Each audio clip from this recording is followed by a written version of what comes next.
नमस्ते बच्चों।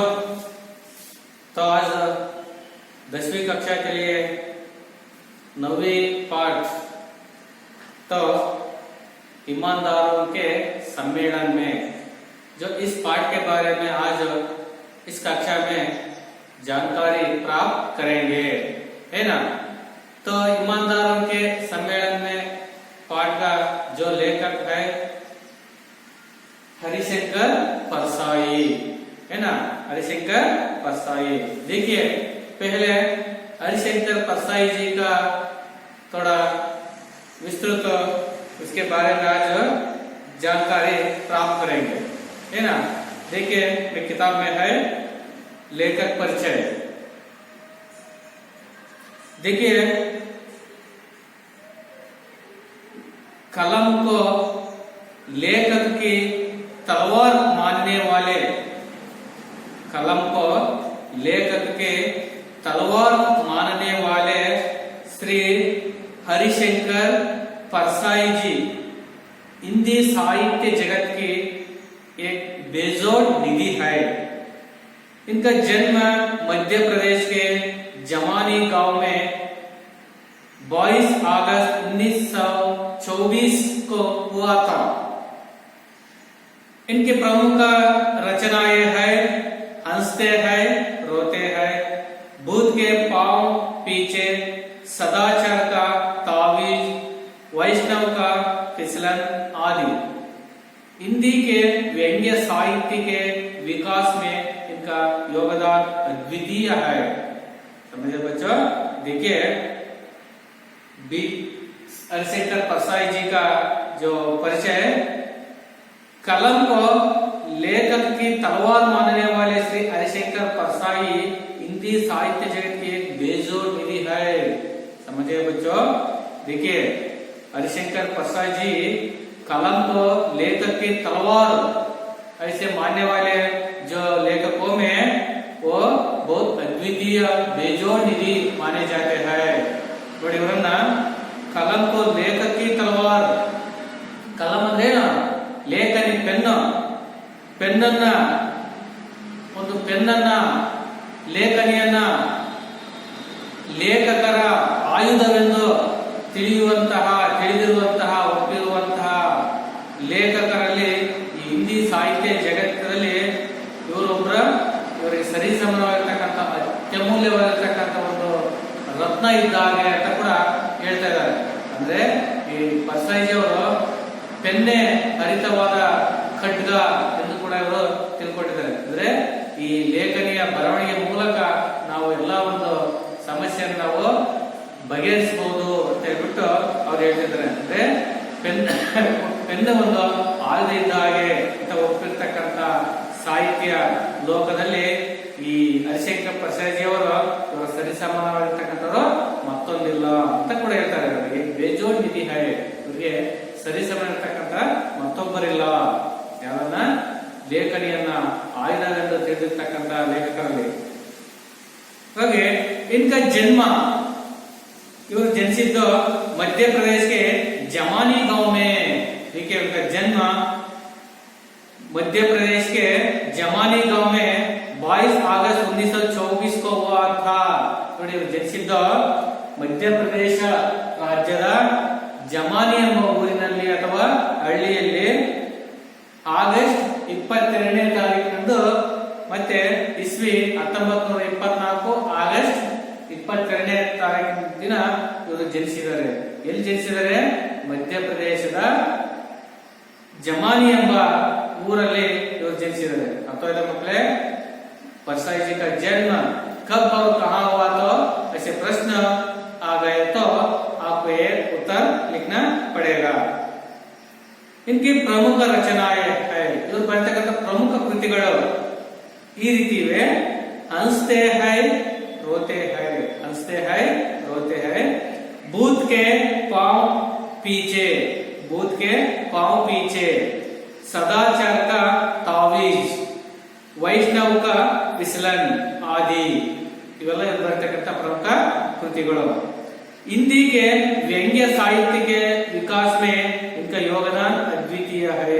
ನೋಡಿ ಇವರು ಹಿಂದಿ के ವ್ಯಂಗ್ಯ ಸಾಹಿತ್ಯ के विकास में ಹಿಂದಿ ಸಾಹಿತ್ಯದಲ್ಲಿ ವ್ಯಂಗ್ಯ ರಚನೆಯಲ್ಲಿ ವ್ಯಂಗ್ಯ ಸಾಹಿತ್ಯದ ಒಂದು ಬೆಳವಣಿಗೆಯಲ್ಲಿ ಬದಲಾವಣೆಯಲ್ಲಿ ಇವರ ಒಂದು ಸಹಕಾರ ಬಹಳಷ್ಟು ಅದ್ವಿತೀಯವಾಗಿದ್ದು ಅಂತ ಕೂಡ ಹೇಳ್ತಾರೆ. ಯಾವುದರಲ್ಲಿ ವ್ಯಂಗ್ಯ ರಚನೆ ಬರೆಯುವಲ್ಲಿ ಹಾಸ್ಯಾಸ್ಪದವಾಗಿರ್ತಕ್ಕಂಥದ್ದು, ತಮಾಷೆಯನ್ನ ಬರ್ತಕ್ಕಂಥ ಸಾಹಿತ್ಯಗಳಲ್ಲಿ ಇವರ ಒಂದು ವಿಕಾಸ ಬೆಳವಣಿಗೆ ಇವರ ಒಂದು ಸಹಕಾರ ಬಹಳ ಅದ್ವಿತೀಯವಾಗಿದ್ದು ಅಂತ ಕೂಡ ಹೇಳ್ತಿದ್ದಾರೆ. ಇಷ್ಟು ಈ ಲೇಖಕರ ಪರಿಚಯ. ಅರ್ಥಾಯ್ತಾ ಮಕ್ಕಳೇ? ಇವರು ಜನಿಸಿದ್ದು ಎಲ್ಲಿ, ಹುಟ್ಟಿದ್ದು ಯಾವಾಗ ಇಸ್ವಿ, ಮತ್ತೆ ಇವರು ಬರೆದಕ್ಕಂಥ ಪ್ರಮುಖ ಕೃತಿಗಳು ಈ ರೀತಿಯಾಗಿದೆ. ನೆಕ್ಸ್ಟ್ ಈ ಪಾಠದಲ್ಲಿ ಬರ್ತಕ್ಕಂಥ ಕೆಲವು ಶಬ್ದಾರ್ಥಗಳನ್ನು ನೋಡೋಣ ಮಕ್ಕಳೇ.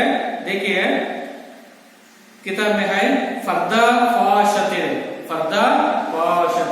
पर्दाफाश ಅಂದ್ರೆ आप लिखिए ಅನಾವರಣ ಅಂತ ಇದೆ. ಅನಾವರಣ ಅಂದ್ರೆ ಕನ್ನಡದಲ್ಲಿ ಕೂಡ ಅನಾವರಣಗೊಳಿಸಲಾಯಿತು ಅಂತ ಅಂದ್ರೆ ಓಪನಿಂಗ್ ಅಂತ ಕರಿತೀವಿ. ಅಂದ್ರೆ ಅನಾವರಣಗೊಳಿಸಲಾಯಿತು ಅಂತ ಅರ್ಥ.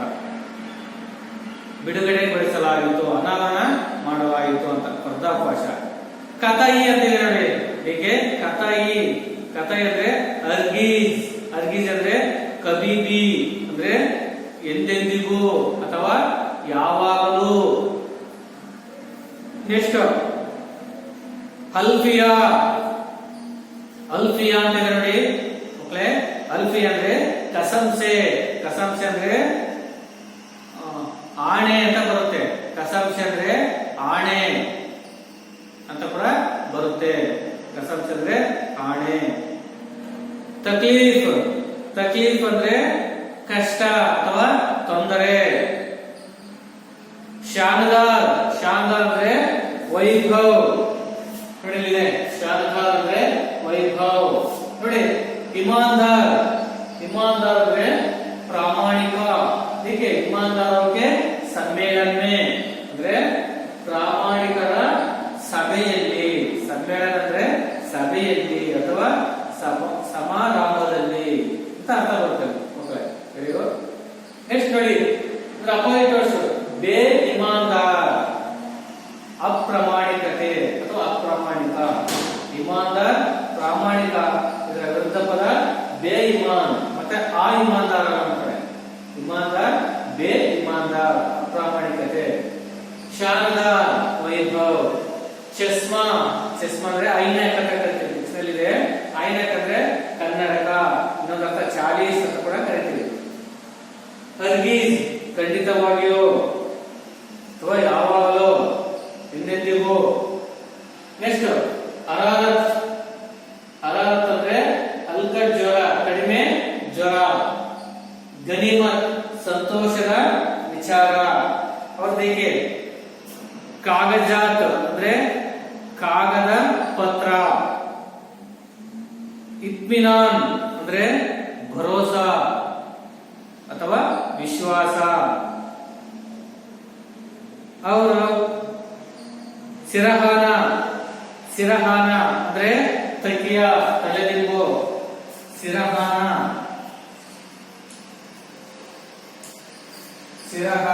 ಅಂದ್ರೆ ತಕಿಯ ಅಂದ್ರೆ तलेदिंबो.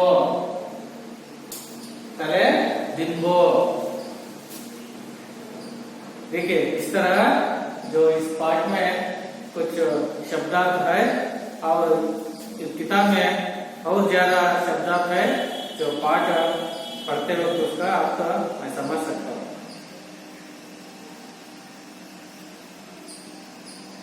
देखिए ईमानदारों के सम्मेलन में ಅಂದ್ರೆ ಪ್ರಾಮಾಣಿಕರ ಸಭೆಯಲ್ಲಿ ಅಥವಾ ಪ್ರಾಮಾಣಿಕರ ಸಮಾರಂಭದಲ್ಲಿ.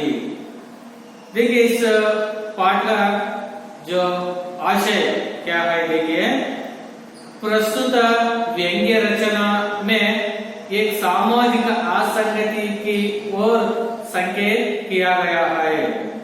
इसमें हास्य और व्यंग्य का सुंदर चित्रण सम्मिश्रण है. इस रचना के माध्यम से परसाई जी ने ईमानदार कहने वाले लोगों की बेईमानी का पर्दाफाश किया है. मಕ್ಕಳೇ, ಇದು ಒಂದು ವ್ಯಂಗ್ಯ ರಚನಾ. ಯಾವ ರೀತಿ ಇದೆ ಪಾಠ? ವ್ಯಂಗ್ಯ ರಚನವಾಗಿದೆ. ನೀವು ಕೇಳ್ತಿರ್ತೀರಿ ಪಾಠ ಯಾವ ವಿಧದಲ್ಲಿದೆ ಅಂದ್ರೆ ಇದು ವ್ಯಂಗ್ಯ ರಚನಾ. ಯಾವ ರೀತಿಯಲ್ಲಿದೆ?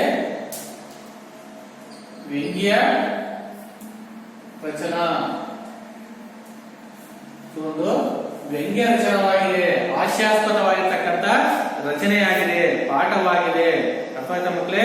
ईमानदारों के सम्मेलन में जो ವ್ಯಂಗ್ಯ ರಚನಾ ಇದರ ಯಾವ ವಿಧದಲ್ಲಿದೆ ಅನ್ನೋದು ವ್ಯಂಗ್ಯ ರಚನವಾಗಿದೆ. ಅಂದ್ರೆ ಇದು ಹಾಸ್ಯಾಸ್ಪದದಿಂದ ಕೂಡಿದೆ, ತಮಾಷೆಯಿಂದ ಕೂಡಿದೆ, ಎಲ್ಲರೂ ಕೂಡ ನಗುವಂತಹ, ಮನಸ್ಸಿಗೆ ಮುದು ನೀಡುವಂತಹ ಒಂದು ಇದು ಪಾಠವಾಗಿದೆ. ಹಾಗಾಗಿ ಇದೊಂದು ವ್ಯಂಗ್ಯ रचना में एक सामाजिक असंगति की वो संकेत किया गया है. ಇದು ಒಂದು ಸಾಮಾಜಿಕ ಅಸಂಗತಿ ಬಗ್ಗೆ ಇದು ಒಂದು ಚಿತ್ರಣವನ್ನ ಇದು ತೋರಿಸ್ತಾ ಇದೆ ಈ ಪಾಠವು. ಅಂದ್ರೆ ಸಮಾಜದಲ್ಲಿರ್ತಕ್ಕಂಥ ಸಾಮಾಜಿಕ ಅಸಂಗತಿ, ಯಾವ್ದೊಂದು ಸಂಗತಿ ಇಲ್ಲದೆ ಇರತಕ್ಕಂಥದ್ದು, ನಡೆದೇ ಇರತಕ್ಕಂಥ ಒಂದು ಚಿತ್ರಣವನ್ನ ಇದು ಪ್ರಸ್ತುತಪಡಿಸ್ತಿದೆ ಅಂತೆ. इसमें हास्य भी है और ವ್ಯಂಗ್ಯ भी है. ಇದರಲ್ಲಿ ಹಾಸ್ಯನೂ ಕೂಡ ಇದೆ ಮತ್ತೆ ವ್ಯಂಗ್ಯ ಮಾಡತಕ್ಕಂಥದ್ದು ಕೂಡ ಇದೆ. ನೋಡಿ, ಹಾಸ್ಯವು ಮತ್ತು ವ್ಯಂಗ್ಯ ಏನು ವ್ಯತ್ಯಾಸ ಮಕ್ಕಳೇ? ಹಾಸ್ಯ ಅಂದ್ರೆ ನಾವು ತಮಾಷೆ ಮಾಡ್ತಕ್ಕಂಥದ್ದು, ವ್ಯಂಗ್ಯ ಅಂದ್ರೆ ಅವ್ರು ಇನ್ನೊಬ್ಬರನ್ನ ಹೀಯಾಳಿಸ್ತಕ್ಕಂಥದ್ದು ನಾವು, ಹೌದಲ್ಲ? ಇನ್ನೊಬ್ಬರನ್ನ ಹೀಯಾಳಿಸುವುದು ಮತ್ತೆ ಹಾಸ್ಯ ಮಾಡುವುದು ಎರಡು ಕೂಡ ಒಂದೇ ಅರ್ಥವನ್ನ ಕೊಡ್ತಕ್ಕಂಥದ್ದು ಇದೆ. ನೋಡಿ, ಇದು ಹಾಸ್ಯಾಸ್ಪದವಾಗಿದೆ ಮತ್ತೆ ವ್ಯಂಗ್ಯಾತ್ಮಕ ಕೂಡ ಇದೆ. ತಮಾಷೆ ರೂಪದಲ್ಲಿದೆ ಮತ್ತೆ ಕಾಮಿಡಿ ರೂಪದಲ್ಲಿ ಕೂಡ ಈ ಒಂದು ಪಾಠ ಇದೆ ಅಂತ ಮಕ್ಕಳು. ಅದರಲ್ಲಿ ಎರಡು ಕೂಡ ಇದರಲ್ಲಿ ಸಮ್ಮಿಶ್ರಣವಾಗಿದೆ. ಎರಡು ಕೂಡ ಇಲ್ಲಿ ಸೇರಿಸಿ ಇವರು ಈ ಪಾಠವನ್ನ ಬರೆದಿದ್ದಾರೆ.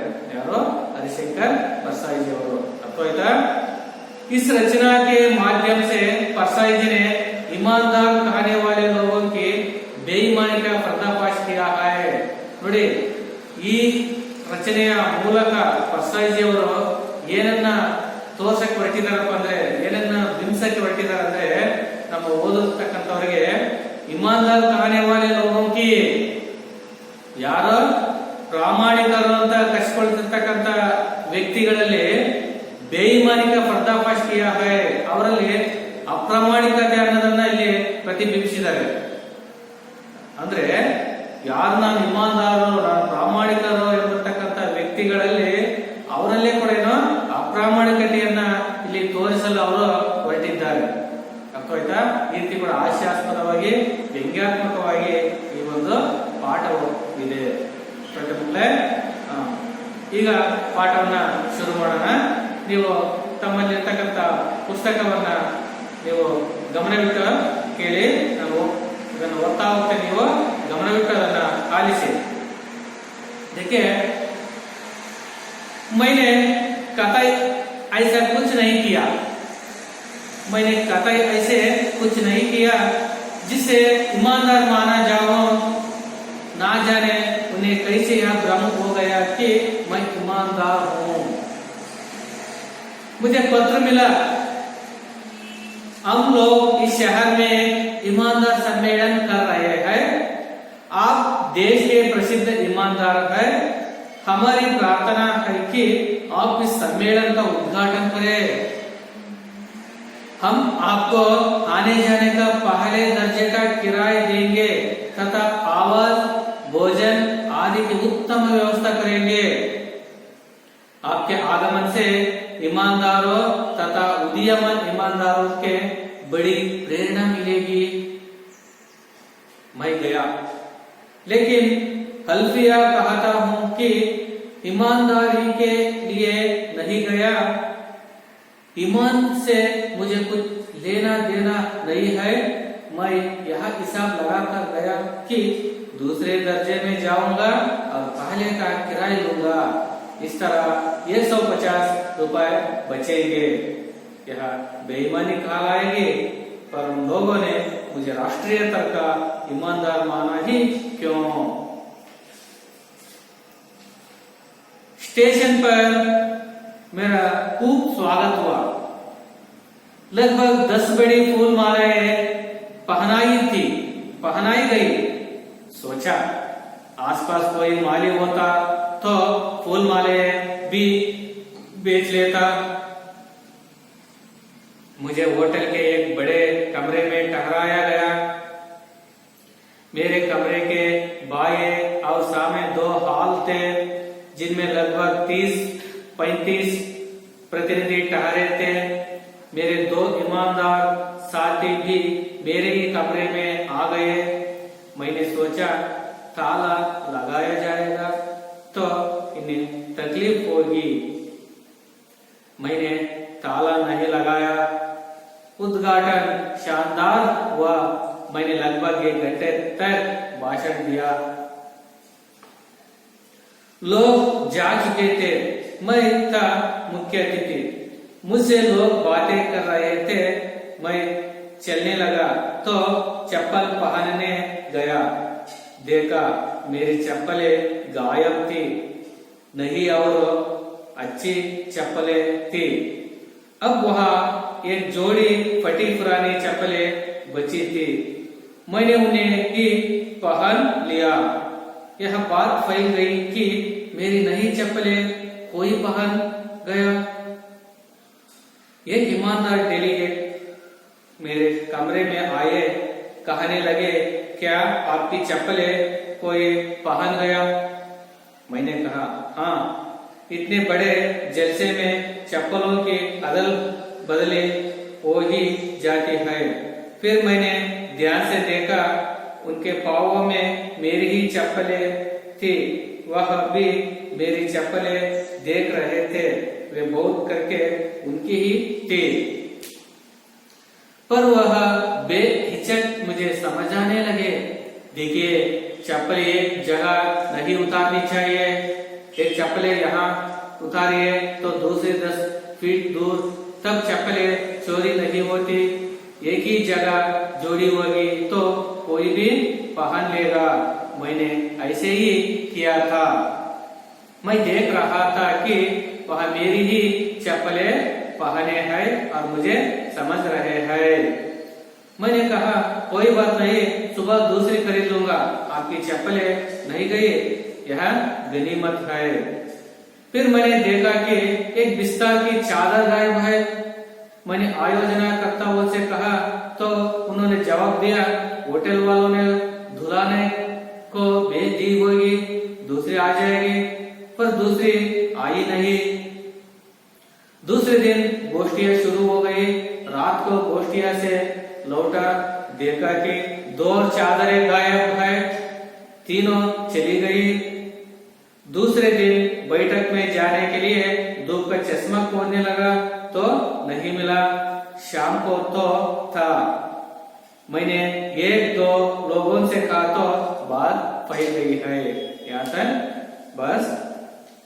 देखिए इसका पाठ का जो सारांश देखिए कन्नड़ में। जो लेखक कहते हैं, ईमानदारों के सम्मेलन में, निम्न शीर्षिके अर्थ ಪ್ರಾಮಾಣಿಕರ ಸಭೆಯಲ್ಲಿ, ಪ್ರಾಮಾಣಿಕರ ಸಮಾರಂಭದಲ್ಲಿ ಕ್ಯಾ ಹುವಾ, ಏನಾಯಿತು ಅನ್ನೋದನ್ನ ಇಲ್ಲಿ ಹಾಸ್ಯಾಸ್ಪದವಾಗಿ ಒಂದು ಸಾಮಾಜಿಕ ಅಸಂಗತಿಯನ್ನ ಇಲ್ಲಿ ಚಿತ್ರಣವನ್ನ ಇಲ್ಲಿ ಕೊಟ್ಟಿದ್ದಾರೆ. ಯಾರು? ಹರಿಶಂಕರ್ ಪ್ರಸಾದ್ जी ಅವರು. हास्यास्पद है और व्यंग्यात्मक भी है. ये तो व्यंग्य रचना है. ಈ ಪಾಠ ವ್ಯಂಗ್ಯ ರಚನವಾಗಿದೆ. ಅರ್ಥವಾಯ್ತಾ ಮಕ್ಕಳೇ?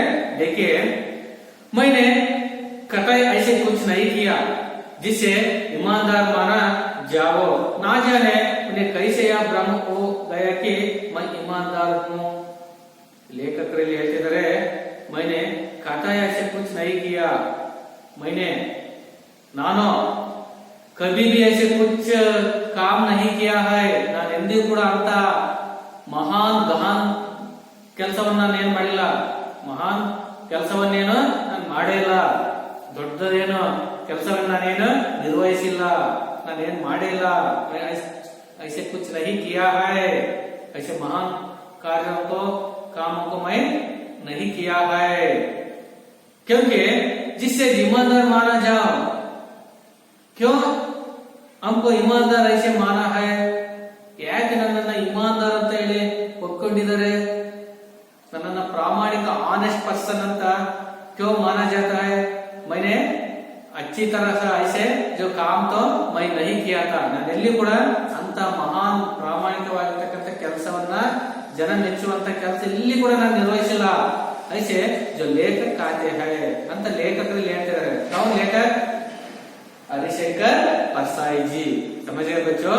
हरिशंकर परसाई जी कहते हैं कि मैंने ऐसे कुछ ऐसे महान काम तो मैं नहीं किया है, और जो लोगों ने ईमानदारी से माना जाए, ಜನರನ್ನ ಯಾಕೆ ಆನೆಸ್ಟ್ ಪರ್ಸನ್ ಪ್ರಾಮಾಣಿಕ ವ್ಯಕ್ತಿ ಅಂತ ಹೇಳ್ಬಿಟ್ಟು ನನ್ನನ್ನ ತಿಳ್ಕೊಂಡಿದ್ದಾರೆ ಅಥವಾ ಒಪ್ಕೊಂಡಿದ್ದಾರೆ ಅಂತ मुझे मालूम नहीं है, न जाने मुझे मालूम नहीं है उन्हें कैसे भ्रम हो गया है. जो लोगों को ऐसे जो मन में ऐसे भ्रम क्यों आ गए है, मैं ईमानदार ऐसे. ಲೇಖಕ ಹೇಳ್ತಾರೆ, ನನಗಂತೂ ಗೊತ್ತಿಲ್ಲ ಆ ಜನರ ಮನಸ್ಸಿನಲ್ಲಿ ಅಂತ ಒಂದು ಭ್ರಮೆ, ಸ್ವಪ್ನ, ಕನಸು ಹೇಗೆ ಅವ್ರು ಅನ್ಕೊಂಡಿದ್ದಾರೆ ಅಂದ್ರೆ ನಾನು ಇಮಾನ್ದಾರ್ ಅಂತ ಅವ್ರಿಗೆ ಎಂತ ಭ್ರಮೆ ಬಂದಿರ್ಬೋದೇನೋ, ನಾನು ಅಂತ ಏನ್ ಕೆಲಸ ಏನೋ ಸಮಾಜದಲ್ಲಿ ಮಾಡಿಲ್ವಾ, ಅಂತ ಕೆಲಸ ಏನೇ ಮಾಡಿಲ್ಲ, ಆಗ ನನ್ನನ್ನ ಪ್ರಾಮಾಣಿಕ ವ್ಯಕ್ತಿ ಅಂತ ತಿಳ್ಕೊಂಡಿದ್ದಾರೆ. ऐसे जो लेखक कहते हैं. अर्थ होता मकले? देखिए, तो आज जो लेखक को एक पत्र आया, लेखक को पत्र बनता है. आप पत्र ये पत्र है, जो ये पत्र में क्या लिखा है देखिए. लेखक कहते हैं मुझे एक पत्र मिला, मैंने वो पत्र सीखतो तो वो पत्र बरदरो. कौन लिखा है देखिए आगे. एक पत्र में क्या लिखा था देखिए. हम लोग इस शहर में एक ईमानदार सम्मेलन कर रहे हैं. हम लोग इस शहर में एक ईमानदार सम्मेलन कर रहे हैं. हम लोग, हमारे लोग, इस गांव के लोग या शहर के लोग एक ईमानदार सम्मेलन कर रहे हैं. ನಾವುಗಳು ಈ ನಗರದಲ್ಲಿ, ಶಹರ್ ಅಂದ್ರೆ ನಗರ, ಶಹರ್ ಅಂದ್ರೆ ನಗರ, ಪೇಟ್ ಅಂತಿರಲ್ಲ ಅದು. ಈ ಶಹರ್ ಮೇ, ಈ ನಗರದಲ್ಲಿ ಏಕ್ ಇಮಾನ್ದಾರ್ ಸಮ್ಮೇಳನ कर रहे हैं, ಒಂದು ಪ್ರಾಮಾಣಿಕರ ಸಭೆ ಸಮಾರಂಭವನ್ನ ಮಾಡುತ್ತಿದ್ದೇವೆ, ಮಾಡುವೆವು. ಒಂದು ಸಭೆ ಸಮಾರಂಭವನ್ನ, ಯಾವ ಸಭೆಯನ್ನ? ಪ್ರಾಮಾಣಿಕರ ಸಭೆಯನ್ನ ನಾವು ಆಯೋಜಿಸಿದ್ದೇವೆ. ಯಾವ ಸಭೆಯನ್ನ? ईमानदारों के सम्मेलन जो आयोजित किया है. ಈ ಸಭೆ ಸಮಾರಂಭವನ್ನ, ಪ್ರಾಮಾಣಿಕರ ಸಭೆಯನ್ನ ಆಯೋಜಿಸಿದ್ದೇವೆ. आप देश के प्रसिद्ध ईमानदार है. आप प्रसिद्ध, देश के प्रसिद्ध ईमानदारों में से आप भी एक है. ಈ ದೇಶದ ಅನೇಕ ಮಹಾನ್ ಆನೆಸ್ಟ್ ಪರ್ಸನ್ ಇದ್ದಾರೆ, ಬೇಕಾದಷ್ಟು ಆನೆಸ್ಟ್ ಪರ್ಸನ್ ಇದ್ದಾರೆ, ಪ್ರಾಮಾಣಿಕ ವ್ಯಕ್ತಿಗಳಿದ್ದಾರೆ. ಆ ಪ್ರಾಮಾಣಿಕ ವ್ಯಕ್ತಿಯಲ್ಲಿ ತಾವು ಕೂಡ ಒಬ್ಬರು ಅಂತ ಹೇಳ್ಬಿಟ್ಟು ದೇಶದ ಅನೇಕ ಮಹಾನ್ ವ್ಯಕ್ತಿಗಳ ಸಾಲಿಗೆ ಇವರನ್ನು ಕೂಡ ಸೇರಿಸ್ತಾರೆ. ಕಾರಣ हरिशंकर परसाई जी ಅವರನ್ನ. आप देश के प्रसिद्ध ईमानदार है. हमारी प्रार्थना है कि आप इस सम्मेलन का उद्घाटन करें. हम आपको आने जाने का पहले दर्जे का किराया देंगे तथा आवास, भोजन आदि की उत्तम व्यवस्था करेंगे. आपके आगमन से ईमानदारों तथा उदीयमान ईमानदारों के बड़ी प्रेरणा मिलेगी. इस तरह जो पत्र में लिखा था. समझिए बच्चों? ಅಂದ್ರೆ ನೋಡಿ, ನೀವು ಈ ದೇಶದ ಪ್ರಸಿದ್ಧ ಪ್ರಾಮಾಣಿಕರಲ್ಲಿ ನೀವು ಕೂಡ ಒಬ್ರು. हमारे प्रार्थना है कि, हमारा निवेदन है कि, हमारा रिक्वेस्ट, हमारा विनंती, ನಮ್ಮ ಕೋರಿಕೆ ಏನಪ್ಪಾ ಅಂದ್ರೆ, ಪ್ರಾರ್ಥನಾ ಯಾಕೆಂದ್ರೆ ನಿವೇದನ करता हूं कि, ಅವರು ಕೇಳ್ಕೊಳ್ತಾರೆ, ರಿಕ್ವೆಸ್ಟ್ ಮಾಡ್ಕೊಳ್ತಾರೆ ಏನಪ್ಪಾ ಅಂದ್ರೆ, आप इस सम्मेलन का उद्घाटन करें. ತಾವು ದಯವಿಟ್ಟು ಬಂದು ಈ ಸಭೆಯನ್ನ ಉದ್ಘಾಟನೆ ಮಾಡಿ, ಉದ್ಘಾಟಿಸಿ. और हम आपको आने जाने का पहले दर्जे का किराया देंगे.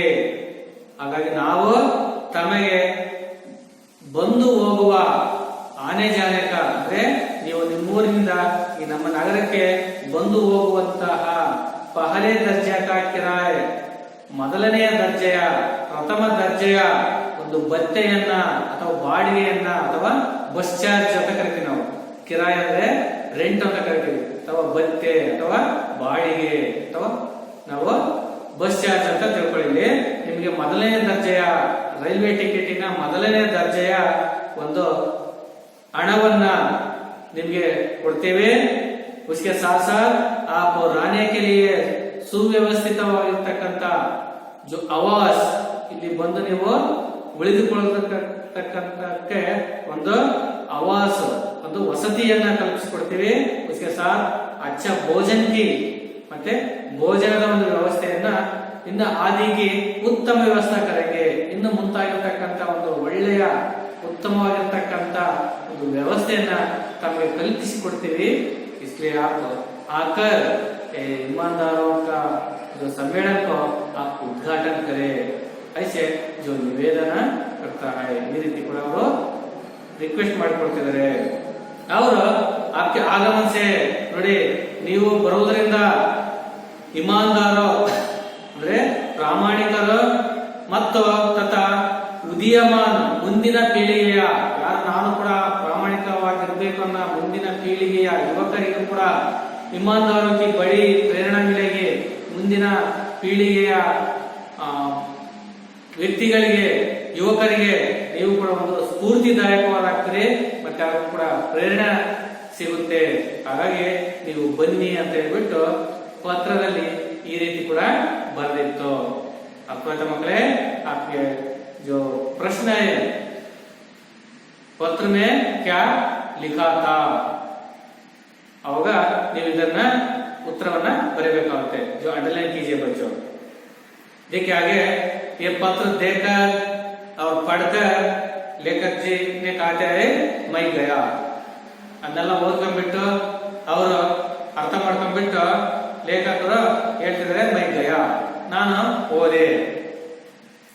लेकिन अल्फिया कहता हूं कि ईमानदारों के लिए नहीं गया कहते लेखकರು मैं अल्फिया कहता हूं मैं कसम से कहता हूं कि ನಾನು ಖಂಡಿತವಾಗಿ ಪ್ರಮಾಣ ಮಾಡಿ ಹೇಳ್ತೀನಿ. कसम से कहता हूं कि हरगिज का मतलब कसम, मैं कसम से कहता हूं कि ऐसे सोचकर मैं उस सम्मेलन को मैं नहीं गया ಹೇಳ್ತಾರೆ. ಖಂಡಿತವಾಗಿ ಕೂಡ ಪ್ರಮಾಣ ಮಾಡಿ ಹೇಳ್ತೀನಿ ನಾನು ಆನೆಸ್ಟ್ ಪರ್ಸನ್ ಅಂತ ಹೇಳ್ಬಿಟ್ಟು ತಿಳ್ಕೊಂಡು ಇಮಾನ್ದಾರಕ್ಕೆ ನಹಿ ಗಯ ಪ್ರಾಮಾಣಿಕ ವ್ಯಕ್ತಿ ಅಂತ ಹೇಳ್ಬಿಟ್ಟು ಒಪ್ಕೊಂಡ್ಬಿಟ್ಟು ಆ ಸಭೆಗೆ ಹೋಗಲಿಲ್ಲ. ಇಮಾನ್ ಸೆ ಮುझे कुछ लेना नहीं है ನಾನೇನ ಪ್ರಾಮಾಣಿಕ ಬಿರುದನ್ನ ಇಟ್ಕೊಂಡ್ಬಿಟ್ಟು ನನಗೇನ ಅದರಿಂದ ಲಾಭ ಲೇನ್ ದೇನೆ का क्या है ಅದರಿಂದ ನನಗೇನು ಲಾಭ ಇದೆ ಕೊಡ್ತಗೊಳ್ಳೋದು ಪ್ರಾಮಾಣಿಕ ಬಿರುದನ್ನ ಇಟ್ಕೊಂಡು ऐसे लेखक कहते हैं मैं यहाँ हिसाब लगाकर ನಾನು ಈ ಲೆಕ್ಕಾಚಾರವನ್ನು ಹಾಕೊಂಡ್ಬಿಟ್ಟು ಯಾವ ಲೆಕ್ಕಾಚಾರವನ್ನ कि दूसरे दर्जे में जाऊंगा पहले का किराया लूंगा यहाँ हिसाब लगाकर ये सम्मेलन को लेकर के गया. ಅಂದ್ರೆ ನಾನು ಮೊದಲನೇ ದರ್ಜೆ ಏನೇ ಬರ್ತಿದಾರಲ್ಲ ಮೊದಲನೇ ದರ್ಜೆಯ ವ್ಯವಸ್ಥೆಯನ್ನು ಮಾಡ್ತೀವಿ ಅಂತ ಹೇಳಿದ್ರಲ್ಲ ಆ ಹಣವನ್ನ ಇಸ್ಕೊಳ್ಳೋಣ, ಆ ಚಾರ್ಜ್ ಅನ್ನು ಇಸ್ಕೊಳ್ಳೋಣ, ಆ ಭತ್ಯೆಯನ್ನ ಪಡ್ಕೊಳ್ಳೋಣ. ಆದ್ರೆ ಹೋಗ್ತಕ್ಕಂಥ ಸಂದರ್ಭದಲ್ಲಿ ನಾನು ಸೆಕೆಂಡ್ ಕ್ಲಾಸ್ ಅಥವಾ ಕಾಮನ್ ಸೀಟ್ ನಲ್ಲಿ ಕೂತ್ಕೊಂಡು ಎರಡನೇ ದರ್ಜೆಯಲ್ಲಿ ಕೂಡ ಹೋಗೋಣ ಆ ಸಭೆಗೆ ಅಂತ ಹೇಳ್ಬಿಟ್ಟು ತೀರ್ಮಾನ ಮಾಡ್ಕೊಂಡ್ಬಿಟ್ಟು ಹೋಗ್ತಾರೆ. ಅಲ್ಲಿ ಹೋದಾಗ ಪಹಲೇಕ ಕಿರಾಯ ಅಲ್ಲಿ ಮೊದಲನೇ ದರ್ಜೆ ಬಂದೆ ಅಂತ ಹೇಳ್ಬಿಟ್ಟು ನಾನು ಮೊದಲನೇ ದರ್ಜೆಯ ಹಣವನ್ನ ಪಡ್ಕೊಳ್ಳೋಣ ಏನು ಈ ಆಹ್ವಾನ ಮಾಡಿರ್ತಕ್ಕಂಥ ಆಯೋಜನಾ ಕರ್ತರ ಹತ್ರ ಇಸ್ಕೊಳ್ಳೋಣ ಅಂತ ಹೇಳ್ಬಿಟ್ಟು ತಿಳ್ಕೊಂಡು ಹೋಗ್ತಾರೆ. इस तरह 150 ರೂಪಾಯಿ ಬಚೇಗಾ ಈ ರೀತಿ ಕೂಡ ಲೆಕ್ಕ ಹಾಕಿದಾಗ ನನಗೆ 150 ಸುಮಾರು 150 ರೂಪಾಯಿ 150 ರೂಪಾಯಿ ನನಗೆ ಉಳಿತಾಯವಾಗುತ್ತೆ. ऐसे सोचकर लेखक जी ने पहले दर्जे के ना और दूसरे दर्जे में जो प्रयाण किया या प्रवास किया ಎರಡನೇ ದರ್ಜೆಯಲ್ಲಿ ಅವರು ಪ್ರಯಾಣವನ್ನ ಬೆಳೆಸಿದ್ರು. तब आप लोगों को मालूम होता है कि यह बेईमानी कहलाएगी. ಇಲ್ಲೇ ಮೊದಲೇ ಒಂದು ಸಂದರ್ಭದಲ್ಲಿ ಗೊತ್ತಾಗುತ್ತೆ ಇದನ್ನೇ ನಾವು ಏನಂತ ಕರಿತೀವಿ ಅಪ್ರಾಮಾಣಿಕತೆ ಕರೆಯಲಾಗುತ್ತೆ ಏನ ಇದನ್ನೇ ಕೂಡ ನಾವು ಅಪ್ರಾಮಾಣಿಕತೆ ಅಂತ ಕರೆಯಲಾಗುತ್ತೆ. पर उन लोगों ने मुझे राष्ट्रीय स्तर पे माना ही क्यों? ಆದ್ರೆ ಆ ಜನರು ನನ್ನನ್ನು ಯಾಕೆ ಈ ರಾಷ್ಟ್ರ ಮಟ್ಟದ ಒಂದು ಸ್ಥಾನವನ್ನ ನನಗೆ ಕಲ್ಪಿಸಿಕೊಟ್ಟಿದ್ದಾರೆ, ರಾಷ್ಟ್ರ ಮಟ್ಟದ ಪ್ರಾಮಾಣಿಕ ವ್ಯಕ್ತಿಯ ಸ್ಥಾನದಲ್ಲಿ ನನ್ನನ್ನು ಕೂಡ ಆ ಸ್ಥಾನದಲ್ಲಿ ಒಂದು ಸ್ಥಾನವನ್ನ ನೀಡಿದ್ದಾರೆ. ಕ್ಯೋ ಹೇಗೆ ಮಾಲೂಮ್ ನಹೀ ಹೈ, ಗೊತ್ತಿಲ್ಲ ಅಂತ ಕೂಡ ಹೇಳ್ತಿದ್ದಾರೆ. ಯಾರು ಪರ್ಸಾಯಿಜಿ ಅವರು. समझे बच्चों? देखिए आगे ಹೋಗ್ತಾ रहेगा ಇದು ಪಟ್ಟಣವನ್ನ ತಲುಪಿದ್ರು. ಸ್ಟೇಷನ್ ಪರ್ ಮೇರಾ ಖೂಬ್ ಸ್ವಾಗತ ಹುआ. ಹೋದ್ರೆ ಟ್ರೈನಲ್ಲಿ ಹೋದಾಗ ಆ ಸ್ಟೇಷನ್ ಅಲ್ಲಿ ಆ ರೈಲ್ವೆ ನಿಲ್ದಾಣದಲ್ಲಿ ಇವ್ರಿಗೆ ಖೂಬ್ ಸ್ವಾಗತ ಹುआ. ಬಹಳ ಭವ್ಯವಾದ ಸ್ವಾಗತ ಆಯ್ತು. ಬಹಳ ಭವ್ಯವಾಗಿ ಇವರನ್ನ ಬರಮಾಡಿಕೊಂಡ್ರು, ಬಹಳ ಒಳ್ಳೆ ಸ್ವಾಗತವನ್ನ ಕೋರಿದ್ರು. लगभग 10 बड़ी फूल मालाएं पहनाई गई. ನೋಡಿ लगभग करीब 10 बड़ी फूल मालाएं पहनाई गई. सुमार बहुत बड़ा बड़ा जो माल पहनाई गई. ನೋಡಿ ಇವರಿಗೆ ಸುಮಾರು ಒಂದು 10 ಬಹಳ ದೊಡ್ಡದಾಗಿರ್ತಕ್ಕಂಥ ಮಾಲೆಗಳನ್ನ, ಹೂವಿನ ಹಾರವನ್ನ ನೋಡಿ. ಮಾಲಾ ಏಕವಚನ, ಮಾಲಾಯೇ ಬಹುವಚನ. मालूम है बच्चों? माला एकवचन, मालाए ಬಹುವಚನ. ನೋಡಿ ಸುಮಾರು ಒಂದು 10 ಬಹಳ ದೊಡ್ಡದಾಗಿರ್ತಕ್ಕಂಥ ಫೂಲ್ ಮಾಲೆಯ ಹೂವಿನ ಹಾರಗಳನ್ನ ಪಹನಾಯಿಗೈ ಇವ್ರಿಗೆ ಹಾಕಿದ್ರು. ದೊಡ್ಡ ಹೂವಿನ ಹಾರಗಳನ್ನ, 10 ಹೂವಿನ ಹಾರಗಳನ್ನ. बाद में लेखक जी ने सोचा, ಅವಾಗ ಲೇಖಕರು ಯೋಚಿಸಿದ್ರು, आसपास कोई माली होता तो फूल माला भी बेच लेता. इस तरह जो सोचा, आसपास कोई माली हो तो आसपास कोई जो फूल का दुकान है तो बेच लेता था. ನೋಡಿ ಯಾವ ಯೋಚನೆ ಮಾಡ್ತಾರೆ ಅಂದ್ರೆ, ಪಕ್ಕದಲ್ಲಿ ಯಾವ್ದಾದ್ರು ಕೂಡ ಈ ಹೂವಿನ ಅಂಗಡಿ ಇದ್ರೆ ನಾವು ಈ ಮಾಲೆಗಳನ್ನ, ಈ ಹಾರಗಳನ್ನ ಆರಾಮ ನಾವು ಮಾರಾಟ ಮಾಡಬಹುದಾಯಿತು. ಆ ರೀತಿ ಕೂಡ ಲೇಖಕರು ಯೋಚನೆ ಮಾಡ್ತಾರೆ. ಅರ್ಥ ಆಯ್ತು ಮಕ್ಕಳೇ? ಇಲ್ಲೇ ಗೊತ್ತಾಗುತ್ತೆ ಇವರೆಷ್ಟು ಪ್ರಾಮಾಣಿಕ ವ್ಯಕ್ತಿ ಅನ್ನೋದು. समझ गया? देखिए आगे, मुझे होटल के एक बड़े कमरे में ठहराया. नरकंड होद्मेಲೆ बड़ा शहर में एक बड़ा होटल में एक कमरे में ठहराया. ಇವರನ್ನು ಒಳ್ಳೆ ದೊಡ್ಡ ಸಿಟಿ, ಆ ದೊಡ್ಡ ಸಿಟಿಯಲ್ಲಿ ದೊಡ್ಡ ಹೋಟೆಲ್, ಆ ಹೋಟೆಲ್ನಲ್ಲಿ ಒಂದು ದೊಡ್ಡ ಒಂದು ರೂಮ್ ಅನ್ನ ಬಾಡಿಗೆ ತೆಗೆದುಕೊಂಡಿದ್ರು. ಬಾಡಿಗೆ ತಗೊಂಡಾಗ ಇವರನ್ನ ಅಲ್ಲಿ ಉಳಿದುಕೊಳ್ಳುವುದಕ್ಕೆ ವ್ಯವಸ್ಥೆ ಮಾಡಿದರು. देखिए मुझे होटल के बड़े कमरे में ठहराया गया. ಹೋಟೆಲಿನ ದೊಡ್ಡ ಕೊಠಡಿಯಲ್ಲಿ ಇವರನ್ನ ಅಲ್ಲಿ ಉಳಿದುಕೊಳ್ಳುವುದಕ್ಕೆ ವ್ಯವಸ್ಥೆ ಮಾಡಲಾಯಿತು. ಅದರಲ್ಲಿ कीजिए बच्चे, देखो कहाँ ठहराया गया? एक बड़े होटल के कमरे में लेखक जी को ठहराया गया था. मेरे कमरे के बाएं और सामने, ನೋಡಿ ನನ್ನ ರೂಮಿನ ಅಥವಾ ನನ್ನ ಕೊಠಡಿಯ ಬಾಯೆ और सामने, ಬಾಯೆ ಅಂದ್ರೆ ಎಡ, ಲೆಫ್ಟ್, और सामने ಮುಂದೆ, ಹಾಗೆ. ನೋಡಿ ನನ್ನ ರೂಮಿನ ಎಡ ಭಾಗದಲ್ಲಿ ಮತ್ತೆ ಮುಂದೆ 2 ಹಾಲ್ ಇದೆ. 2 ದೊಡ್ಡ ಹಾಲ್ ಇತ್ತು, 2 ದೊಡ್ಡ ಕೊಠಡಿಗಳಿತ್ತು, 2 ಹಾಲ್ಗಳಿತ್ತು. जिनमें लगभग 30-35 प्रतिनिधि ठहरे थे. ನೋಡಿ ಆ ದೊಡ್ಡ ಹಾಲುಗಳಲ್ಲಿ, ದೊಡ್ಡ ಹಾಲು, ಆ ಹಾಲ್ಗಳಲ್ಲಿ ಸುಮಾರು 30 से 35, ಸುಮಾರು 30ರಿಂದ 35, 30 और 35, ಸುಮಾರು 30ರಿಂದ 35 ಪ್ರತಿನಿಧಿ ठहरे थे. ನೋಡಿ ಬೇರೆ ಬೇರೆ ದೇಶದ ಜನರು ಕೂಡ ಬಂದಿದ್ರು. ಇವರ ರೂಮಿನ ಪಕ್ಕದಲ್ಲಿ ಮತ್ತೆ ಮುಂದ್ಗಡೆ ಇರ್ತಕ್ಕಂಥ ದೊಡ್ಡ ಹಾಲ್ ಇತ್ತು. ಆ ಹಾಲಲ್ಲಿ ಸುಮಾರು 30ರಿಂದ 35 ಜನರು, ಪ್ರಾಮಾಣಿಕ ವ್ಯಕ್ತಿಗಳು, ಆ ಪ್ರತಿನಿಧಿಗಳು, ಸಭೆ ಬರ್ತಕ್ಕಂಥ ಪ್ರತಿನಿಧಿ, ಡೆಲಿಗೇಟ್ ಏನ್ ಕರ್ತಿದ್ವಲ್ಲ, ಆ ಪ್ರತಿನಿಧಿ ठहरे, ಅವರು ಕೂಡ ಅಲ್ಲಿ ಉಳ್ಕೊಳ್ಳೋಕೆ ವ್ಯವಸ್ಥೆ ಮಾಡಿದ್ರು. मेरे 2 ईमानदार साथी भी मेरे कमरे में आ गए. ನೋಡಿ ನನ್ನ ಮತ್ತೆ ಇಬ್ಬರು ಪ್ರಾಮಾಣಿಕ ವ್ಯಕ್ತಿಗಳು ನನ್ನ ಜೊತೆಗೆ ನನ್ನ ರೂಮಿನಲ್ಲಿ ಬಂದರು. ಮತ್ತೆ ಇಬ್ಬರು, ಇವರಿಗೆ ಉಳ್ಕೊಂಡಿರ್ತಕ್ಕಂಥ ಅಂತ ರೂಮ್ನಲ್ಲಿ ಮತ್ತೆ ಇಬ್ರು ಇವ್ರ ಜೊತೆಗೆ ಬಂದ್ರು. ಇವ್ರ ರೂಮ್ಗೆ ಮತ್ತಿಬ್ರು ಬಂದ್ರು. मैंने सोचा ताला लगाया जाएगा, ನಾನು मन में सोच के ताला लगाया जाएगा, ನಾನು ಬೀಗವನ್ನ ಹಾಕೊಂಡು ಹೋಗೋಣ, ಬೀಗ ಕೈಯನ್ನ ಹಾಕೊಂಡು ಹೋಗೋಣ ನನ್ನ ರೂಮ್ಗೆ ಅಂತ ಯೋಚಿಸಿದ್ರು ಲೇಖಕರು. तो इन्हें तकलीफ होगी, ನಾನೆಲ್ಲ ಬೀಗ ಹಾಕೊಂಡು ಹೋಗಿದ್ದೆ ಆದ್ರೆ ಇನ್ನೇ और उनके साथ वो ईमानदार है ना, उसको भी क्या होता है तकलीफ हो जाएगी, ಅವ್ರಿಗೇನಾದ ತೊಂದರೆ ಆಗಬಹುದು ಅಂತ ಯೋಚನೆ ಬಿಟ್ಟು ಅವರು ತಾಲಿ ನಹಿ ಲಗಾಯ, ಬೀಗವನ್ನ ಹಾಕೊಂಡಿಲ್ಲ. बाद में उद्घाटन शानदार हुआ, ಹೀಗೆ ಮನೆಗೆ ಹೋದ್ರ और सम्मेलन, ईमानदारों के सम्मेलन बड़ी धूमधाम से शानदार से जो उद्घाटन हुआ, बड़ा वैभवವಾಗಿ बड़ा आडंबरವಾಗಿ ಈ ಒಂದು ಸಭೆ ಉದ್ಘಾಟನೆ ಆಯಿತು. मैंने लगभग 1 घंटे तक भाषण दिए, ಕೊನೆಗೆ ಅವರು ಉದ್ಘಾಟನೆ ಮಾಡಿಬಿಟ್ಟು ಕೊನೆಗೆ ಸುಮಾರು 1 ಗಂಟೆಗಳ ತನಕ ಅವರು ಉಪನ್ಯಾಸವನ್ನ ಕೊಟ್ಟರು, ಭಾಷಣವನ್ನ ನೀಡಿದರು. जो सम्मेलन शानदार से उद्घाटन हुआ, उसके बाद लेखक जी ने 1 घंटे तक जो भाषण किया है, 1 ಗಂಟೆಗಳ ತನಕ ಅವರು ಭಾಷಣವನ್ನ ಮಾಡಿದರು. लोग जा चुके थे, भाषणवನ್ನ 1 घंटे तक ಮಾಡಿದ್ರು. जो ये सम्मेलन में जो लोग आने लगे जाने लगे, इस तरह ಗೊತ್ತಿದೆ ಸಭೆ ಸಮಾರಂಭದಲ್ಲಿ ಕೆಲವರು ಬರ್ತಾರೆ, ಕೆಲವರು ಕೇಳ್ತಿರ್ತಾರೆ, ಕೆಲವರು ಕೂತ್ಕೊಳ್ತಿರ್ತಾರೆ, ಮತ್ತೆ ಕೆಲವರು ಎದ್ದು ಹೋಗ್ತಿರ್ತಾರೆ.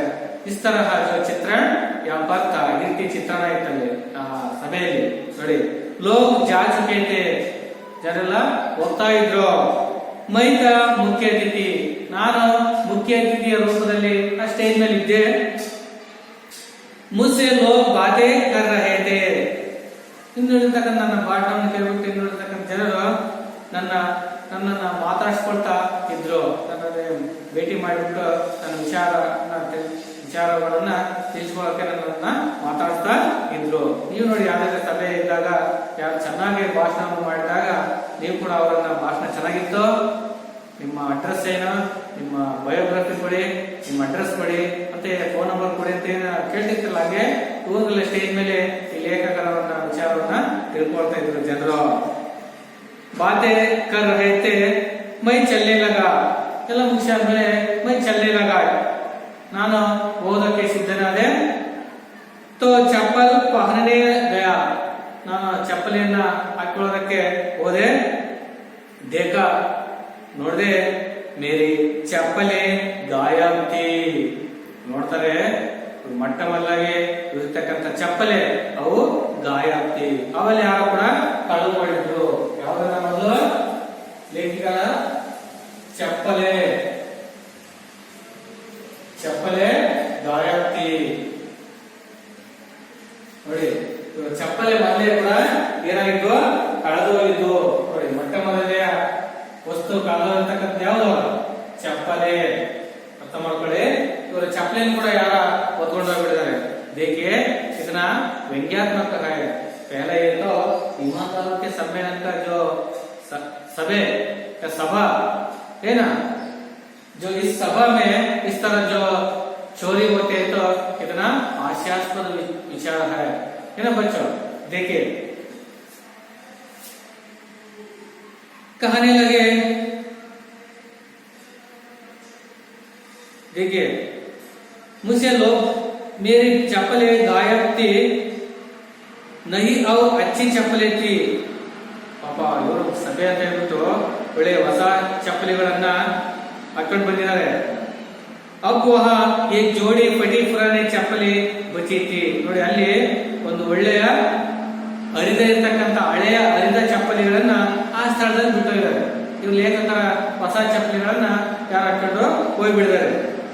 ಮನೆ ಉಣ್ಣೆ ಹಿ ಪಹಲಿಯ, ನಾನು ಅವಳನ್ನೇ ಮನೆಗೆ ಹಾಕೊಂಡು ಹೋದೆ. ಯಾ ಬಾತ್ ಫೈಲ್ ಗಯಾ ಮೇರಿ ನೈ ಚಪ್ಪಲೆ ಕೋಯಿ ಪಾನ್ ಗಯಾ. ಅವನಿಗೆ ಈ ವಿಚಾರ ಎಲ್ಲ ಕಡೆ ಸ್ಪ್ರೆಡ್ ಆಯ್ತು, ಎಲ್ಲ ಕಡೆ ಹರಡ್ತು, ವಿಚಾರ ಗೊತ್ತಾಯ್ತು. ಏನಂದ್ರೆ ಮೇರಿ ನೈ ಚಪ್ಪಲೆ ಕೋಯಿ ಪಾನ್ ಗಯಾ, ಓ ನನ್ನ ಯಾರ ಹೊಸ ಚಪ್ಪಲಿಗಳು ಕೂಡ ಯಾರ ಕಳ್ತನ ಮಾಡ್ಕೊಂಡು ಹೋಗಿದ್ದಾರೆ, ಯಾರ ಹಾಕೊಂಡು ಹೋಗಿದ್ದಾರೆ ಅಂತ ವಿಚಾರ ಇಡೀ ಸಭೆಯಲ್ಲಿ ಎಲ್ಲರೂ ಕೂಡ ಗೊತ್ತಾಯಿತು. ಆವಾಗ एक ईमानदार डेलीगेट ने मेरे कमरे में आए, बड़ी ಒಬ್ಬ ಇಮಾನ್ದಾರ್ ಪ್ರತಿನಿಧಿ ಅವನನ್ನು ಕೂಡ ಈ ಸಭೆಗೆ ಆಹ್ವಾನ ಮಾಡಿರ್ತಕ್ಕಂಥ ಪ್ರಾಮಾಣಿಕ ವ್ಯಕ್ತಿ ಡೆಲಿಗೇಟ್, ಆ ವ್ಯಕ್ತಿ ಇವರ ರೂಮ್ಗೆ ಬಂದ್ರು. ಕಾನೇ ಲಗೆ ಅವ್ರು ಬಂದು ಕೇಳ್ತಿದ್ದಾರೆ, ನೋಡಿ ಕ್ಯಾ ಆಪ್ಕಿ ಚಪ್ಪಲೆ ಕೋಯಿ ಪಹನ್ ಗಯಾ, ನೋಡಿ ಈ ರೀತಿ ಲೇಖಕರು ಕೇಳ್ತಿದ್ದಾರೆ, ಕ್ಯಾ ಆಪ್ಕಿ ಚಪ್ಪಲೆ ಕೋಯಿ ಪಹನ್ ಗಯಾ, ಏನೋ ಯಾವ್ದಾದ್ರು ಚಪ್ಪಲಿಗಳನ್ನ, ನಿಮ್ಮ ಚಪ್ಪಲಿಗಳನ್ನ ಯಾರೋ ಹಾಕೊಂಡು ಹೋಗಿದಾರಂತಲ್ಲ, ನಿಮ್ಮ ಚಪ್ಪಲಿಗಳನ್ನ ಯಾರು ಹಾಕೊಂಡು ಹೋಗಿದಾರಂತಲ್ಲ ಹೇಳ್ಬಿಟ್ಟು ಇಮಾನ್ದಾರ್ ಡೆಲಿಗೇಟ್ ಲೇಖಕರನ್ನ ಪ್ರಶ್ನೆ ಮಾಡ್ತಿದ್ದಾರೆ. ಮೈನೆ ಕಹ, ಅವ್ರು ಲೇಖಕ ಅಂತಾರೆ ಮೈನೆ ಕಹ, ಹೌದು ಹಾಕೊಂಡು ಹೋಗಿದ್ದಾರೆ. ಹಾ, ಇತನೆ ಬಡೆ ಜಲ್ಸೆ ಮೇ ಚಪ್ಪಲೋं की ಅದಲ್ ಬದಲ್ ಕೋಯಿ ಜಾತಿ ಹೈ, ಲೇಖಕರಿಗೆ ಗೊತ್ತಿದೆ ಹೇಳ್ತಾರೆ, ಹೌದು ಯಾರು ಹಾಕೊಂಡು ಹೋಗಿದ್ದಾರೆ. ಆದ್ರೆ ಇಂಥ ದೊಡ್ಡ ಒಂದು ಸಭೆಯಲ್ಲಿ, ಸಮಾರಂಭಗಳಲ್ಲಿ, ಉತ್ಸವಗಳಲ್ಲಿ ಅಥವಾ ಮೆರವಣಿಗೆಯಲ್ಲಿ ಏನಂತೆ ಚಪ್ಪಲಿಗಳು ಈ ಅದಲು ಬದಲಾಗತಕ್ಕಂಥದ್ದು, ಬೇರೆ ಬೇರೆ ಆಗ್ತಕ್ಕಂಥದ್ದು ಇದು ಮಾಮೂಲಿ ವಿಚಾರ ಬಿಡ್ರಿ ಅಂತ ಕೂಡ ಹೇಳ್ತಿದ್ದಾರೆ. फिर मैं ध्यान से देखा, ಕೊನೆ ನಾನು ಬಹಳ ಗಮನವಿಟ್ಟು ನೋಡಿದೆ. ಉನ್ಕೆ ಪಾವು ಮೇ ಮೇರಿ ಚಪ್ಪಲಿ ಥಿ, ನೋಡಿ ಅವ್ರು ಯಾರು ಪ್ರಶ್ನೆ ಮಾಡಿರ್ತಕ್ಕಂಥ ವ್ಯಕ್ತಿಯನ್ನು ಇವರು ಗಮನವಿಟ್ಟು ಕೆಳಗೆ ಕಾಲಿಂದ ಮೇಲ್ಗಡೆ ಒಂದ್ಸರಿ ವಿಚಾರ ಮಾಡ್ತಾರೆ, ನೋಡಿದಾಗ ಉನ್ಕೆ ಪಾವು ಮೇ ಮೇರಿ ಚಪ್ಪಲಿ ಥಿ, ನೋಡಿ ಅವರ ಕಾಲುಗಳಲ್ಲಿ, ಅವರ ಕಾಲಿನಲ್ಲಿ ನನ್ನ ಪಾದರಕ್ಷೆಗಳನ್ನ, ನನ್ನ ಚಪ್ಪಲಿಗಳನ್ನ ಅವರು ಧರಿಸಿದ್ರು. ವಹ ಬಿ ಮೇರಿ ಚಪ್ಪಲಿ ದೇಖ್ ರಹೆ ಥೆ, ಅವರು ಕೂಡ ನನ್ನ ಚಪ್ಪಲಿಗಳನ್ನೇ ನೋಡ್ತಾ ಇದ್ರು. ವೆ ಬಹುತ್ ಕರ್ಕೆ ಉನ್ಕೀತೆ, ಬಹಳಷ್ಟು ಯೋಚಿಸಿದಾಗ ಅವರ ಚಪ್ಪಲಿಗಳು ನನ್ನ ಕಾಲಲ್ಲಿದ್ದು, ನನ್ನ ಚಪ್ಪಲಿಗಳು ಅವರ ಕಾಲಲ್ಲಿದ್ದು. ಅವಾಗ ಗೊತ್ತಾಯ್ತು. पर वह बेहिचक मुझे समझाने लगे, ಅವಾಗ ಅವನು ಬೇಹಿಚಕ್ ಸೆ, ಸಂಕುಚಿತವಾಗಿ ಅಥವಾ ಸಂಕೋಚದಿಂದ, ಮನಸ್ಸಿಗೆ ಒಂಥರ ಸಂಕೋಚ ಆಗ್ಬಿಟ್ಟು, ಈಗ ನಮ್ಮ ಚಪ್ಪಲಿ ಅವು ನಮ್ಗೆ ಇವು ಅಂತ ಹೇಳ್ಬಿಟ್ಟು ಸಂಕೋಚದಿಂದ ಲೇಖಕರಿಗೆ ತಿಳಿಸ್ತಾ ಇದ್ದಾರೆ. ನೋಡಿ ಹೇಳ್ತಿದ್ದಾರೆ, देखिए ಚಪ್ಪಲಿ ಏಕ್ ಜಗ ನಹೀ ಉತಾರ್ನಿ ಚಾಹಿಯೆ, ನೋಡಿ ಯಾವ ರೀತಿ ಇವರಿಗೆ ಸಜೆಷನ್ ಕೊಡ್ತಿದ್ದಾರೆ, ಲೇಖಕರಿಗೆ ಸಜೆಷನ್ ಕೊಡ್ತಿದ್ದಾರೆ. ನೋಡಿ ಆ ಇಮಾನ್ದಾರ್ ಡೆಲಿಗೇಟ್, देखिए ನೋಡಿ ಚಪ್ಪಲಿ ಏಕ್ ಜಗ ನಹೀ ಉತಾರ್ನಿ ಚಾಹಿಯೆ, ನೋಡ್ರಿ ಇದೊಂದು ತಿಳ್ಕೊಳ್ಳಿ ನೀವು, ಚಪ್ಪಲಿಗಳನ್ನ ಒಂದೇ ಸ್ಥಳದಲ್ಲಿ, ಒಂದೇ ಜಾಗದಲ್ಲಿ ಬಿಡಬಾರದು. ಚಪ್ಪಲಿಗಳನ್ನ ಒಂದೇ ಸ್ಥಳದಲ್ಲಿ ಇಡಬಾರದು ಅಥವಾ ಬಿಡಬಾರದು. एक चप्पले यहाँ उतारिए और तो दूसरी 10 फीट दूर है, ನೋಡ್ರಿ ಒಂದ್ ಚಪ್ಪಲಿಯನ್ನ ಇಲ್ಲಿ ಬಿಡಿ, ಇನ್ನೊಂದು ಚಪ್ಪಲಿಯನ್ನ ಒಂದು 10 ಅಡಿ ದೂರ ಬಿಡಿ. ತಬ್ ಚಪ್ಪಲಿ ಚೋರಿ ನೈ ಹೋಗ್ತಿ, ಆವಾಗ ಯಾವುದೇ ಚಪ್ಪಲಿಗಳನ್ನ ಕಳುವಾಗುವುದಿಲ್ಲ, ಯಾರು ಅಕ್ಕೆಂದು ಹೋಗುವುದಿಲ್ಲ. ಗೊತ್ತಾಯ್ತಾ ಮಕ್ಕಳೇ? ಯಾವತ್ತೂ ಕೂಡ ನಾವು ನೀವಾಗ್ಲಿ ಯಾವ್ದು ಸಭೆ ಸಮಾರಂಭಗಳಲ್ಲಿ ಹೋದಾಗ, ದೇವಸ್ಥಾನಗಳಿಗೆ ಹೋದಾಗ ನಾವೇನ್ ಮಾಡ್ತೀವಿ, ಜೋಡಿಯಲ್ಲಿ ಬಿಟ್ಬಿಡ್ತೀವಿ, ಹೌದಾ? ಆ ಜೋಡಿ ಬಿಟ್ಟಾಗ ಚಪ್ಪಲಿ ಹಾಕೊಂಡು ಹೋಗ್ತಕ್ಕಂಥವ್ರು ಏನಾಗುತ್ತೆ, ಅವ್ರಿಗೆ ಗೊತ್ತಿದ್ದು ಅಥವಾ ಗೊತ್ತೇ ಇರದೆ ಏನಾಗ್ತಾರೆ, ಆ ಕಾಲುಗಳಲ್ಲಿ ಹಾಕೊಂಡು ಹೋಗಿರ್ತಾರೆ. ಹಾಗೆ ನಾವ್ ಏನ್ ಮಾಡ್ಬೇಕಂದ್ರೆ, ಒಂದು ಚಪ್ಪಲಿಯನ್ನ ಒಂದ್ ಕಡೆ ಬಿಡಬೇಕು, ಇನ್ನೊಂದು ಚಪ್ಪಲಿಯನ್ನ ಒಂದ್ ಸ್ವಲ್ಪ ದೂರ ಬಿಟ್ಟಾಗ ಅಟ್ಲೀಸ್ಟ್ ಕಣ್ಣಿನಿಂದ ನೋಡ್ತಕ್ಕಂಥ ಸಂದರ್ಭದಲ್ಲಿ ಇವು ನನ್ನವೋ ಅಥವಾ ಬೇರೆಯವರನ್ನ ಒಂದು ದೃಷ್ಟಿ ಬೀಳುತ್ತೆ. ಹಾಗೆ ನಾವು ಒಂದೇ ಸ್ಥಳದಲ್ಲಿ ಚಪ್ಪಲಿಗಳನ್ನ ಬಿಡಬಾರದು ಅಂತ ಹೇಳ್ಬಿಟ್ಟು ಲೇಖಕರ ಒಂದು ಸಲಹೆಯನ್ನು ಕೂಡ ಲೇಖಕರಿಗೆ ಆ ಡೆಲಿಗೇಟ್ ಕೂಡ ಕೊಡ್ತಿದ್ದಾರೆ. ನೋಡಿ ಅವರೇ ಚಪ್ಪಲಿಗಳನ್ನ ಇಟ್ಕೊಂಡ್ಬಿಟ್ಟು ಇಂಥ ಸಲಹೆಯನ್ನ ಕೊಡ್ತಾ ಇದ್ದಾರೆ. ಸಮझे बच्चों, अंडरलाइन कीजिए. तो दूसरी 10 फुट दूर है, तब ಚಪ್ಪಲಿ ಚೋರಿ ನೈ ಹೋಗ್ತಿ, ಅವಾಗ ಯಾವುದೇ ಕಾರಣ ಕೂಡ ಆ ಚಪ್ಪಲಿ ಕಳವಾಗುದಿಲ್ಲ. ಏಕಿ ಜಗ ಜೋಡಿ ಹೋಗಿ ಒಂದೇ ಸ್ಥಳದಲ್ಲಿ ನೀವೇನಾದ್ರು ಬಿಟ್ಟಿದ್ದೆ ಆದ್ರೆ कोई भी पान लेगा, ಯಾರಕ್ಕೆ ಒಂದು ಬಂದ್ಬಿಟ್ಟು ತಕ್ಷಣ ಹಾಕೊಂಡು ಹೋಗ್ಬಿಡ್ತಾರೆ. ಮೈನ್ ಐಸೈ ಕೇತ, ನಾನು ಅದೇ ರೀತಿ ಕೂಡ ಮಾಡಿದ್ದೆ ಅಂತ ಹೇಳ್ಬಿಟ್ಟು ಲೇಖಕರಿಗೆ ಆ ಪ್ರತಿನಿಧಿ ಈ ರೀತಿ ಕೂಡ ಹೇಳ್ತಿದ್ದಾರೆ. ನೋಡಿ ಹೆಂಗಿದೆ ನೋಡಿ, ಇದು ಹಾಸ್ಯಾಸ್ಪದವಾಗಿದೆ, ಹೌದಲ್ಲ. मैं देख रहा था कि वह मेरी चप्पलें पहने है और मुझे समझ रहे हैं. ನಾನು ನೋಡ್ತಾ ಇದ್ದೆ, ನನ್ನ ಚಪ್ಪಲಿನ ಹಾಕೊಂಡ್ಬಿಟ್ಟು ನನಗೆ ಬುದ್ಧಿವಾದವನ್ನ, ತಿಳುವಳಿಕೆಯನ್ನ ಅವರು ಹೇಳ್ತಾ ಇದ್ದಾರೆ. मैंने कहा कोई बात नहीं, सुबह तू दूसरी खरीद लूंगा. अब ನಾನು ಅವ್ರಿಗೆ ಹೇಳಿದೆ, कोई बात नहीं, ಇಲ್ಲಿ ಪರವಾಗಿಲ್ಲ ಬಿಡಿ, ಸುಬಹ ದೂಸರಿ ಖರೀದ್ ಲೂಂಗಾ, ಮತ್ತೆ ನಾಳೆ ಬೇರೆದನ್ನ ತೆಗೆದುಕೊಂಡ್ರೆ ಆಯ್ತು. ಆಪ್ಕಿ ಚಪ್ಪಲಿ ನಹಿ ಗಯಿ ಯಾ ಗನಿಮತ್ ಹೈ, ಅಂದ್ರೆ ತಮ್ಮ ಚಪ್ಪಲಿಗಳು ಏನು ಹೋಗಿಲ್ಲ, ಹೌದಲ್ವಾ, ಯಾತೋ ಗನಿಮತ್ ಹೈ.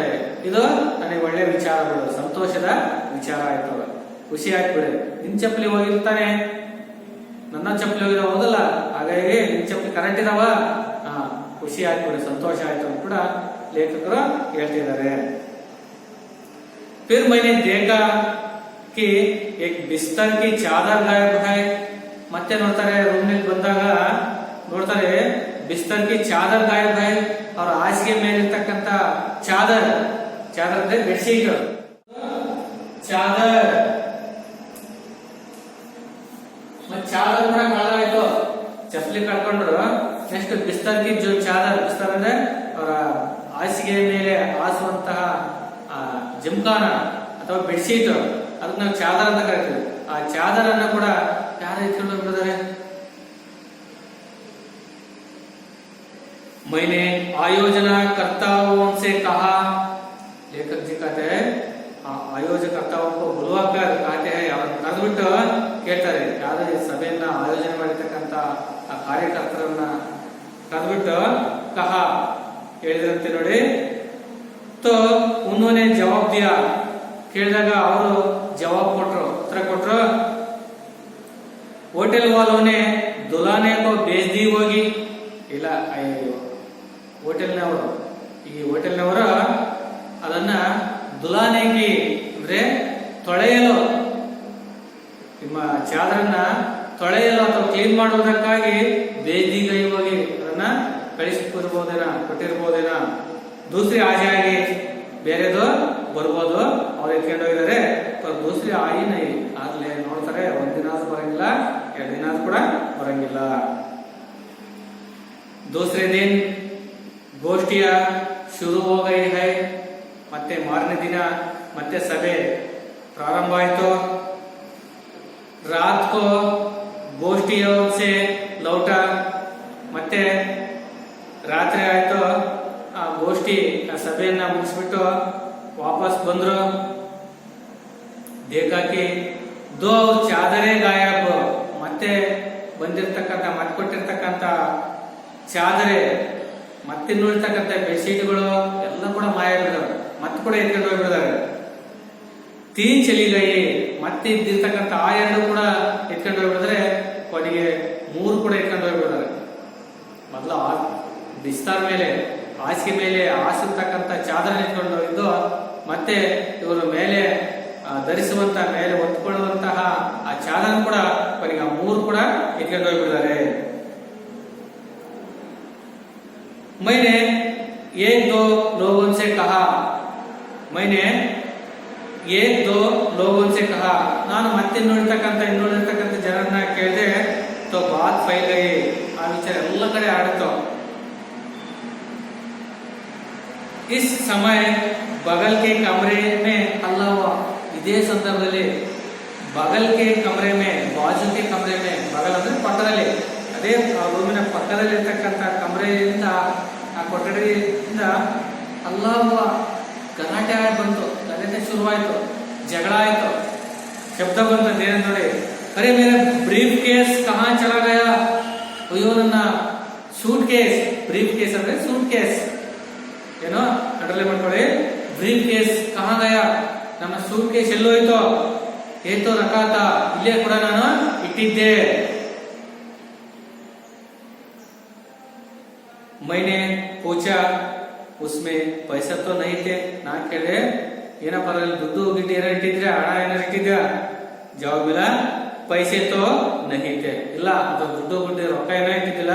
जो उसमें सिर्फ कागजात थे, ಅದರಲ್ಲಿ ಕೇವಲ ಕಾಗದ ಪತ್ರಗಳಿದ್ದು, ಕಾಗದಗಳು ಅಷ್ಟೇ ಇದ್ದು, ಅದರಲ್ಲಿ ರೆಕಾರ್ಡ್ಸ್ಗಳಿದ್ದು ಅಷ್ಟೇ, ಅದರಲ್ಲಿ ಏನಿದ್ದಿಲ್ಲ ಅಂತ ಹೇಳ್ಬಿಟ್ಟು ಆ ಪ್ರತಿದಿನ ಕಳೆದುಕೊಂಡಿರ್ತಕ್ಕಂಥ ಆನೆಸ್ಟ್ ಪರ್ಸನ್ ಆ ವ್ಯಕ್ತಿ ಈ ರೀತಿ ಕೂಡ ಹೇಳ್ತಾನೆ, ब्रीफ केस में अगर कहाँ था जो रूम में था जो उसमें क्या था, ಅದರಲ್ಲಿ ಏನಿಟ್ಟಿದ್ರು, उसमें सिर्फ कागजात ಅದರಲ್ಲಿ ಕೇವಲ ಕಾಗದ ಪತ್ರಗಳು ಮಾತ್ರ ಇತ್ತು.